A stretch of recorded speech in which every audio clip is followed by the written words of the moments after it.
Under no circumstances Tipra मोथा का कोई भी आदमी अपने आप को डायरेक्टली या इनडायरेक्टली इन्वॉल्व करेगा कोई भी ओएनजीसी के ऑपरेशन के संग। अगर पब्लिक को कष्ट हो रहा है तो हमारा काम है पब्लिक के संग रहने के लिए, तिपरासा के संग रहने के लिए, कोई कंपनी के संग रहने के लिए नहीं। अगर किसी ने कंपनी के लिए बात किया तो as a chairman of Tipra Motha I will not tolerate it.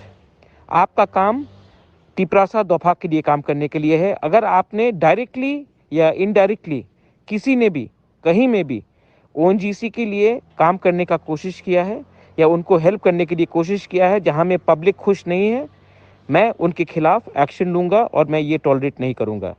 ये मेरा मैसेज हर मेंबर तिपरा मोथा को है, हर ब्लॉक मेंबर को है, प्रेसिडेंट को है, डिस्ट्रिक्ट प्रेसिडेंट को है एंड सेंट्रल कमेटी मेंबर्स को है। हमारा काम गवर्नमेंट में एडमिनिस्ट्रेशन करने का है, दफा के लिए बात करने के लिए है। हमारा काम ओएनजीसी का बिजनेस में हमको इन्वॉल्व होने का कोई काम नहीं है। हम तिपरासा के संग है, कोई कंपनी के संग नहीं है।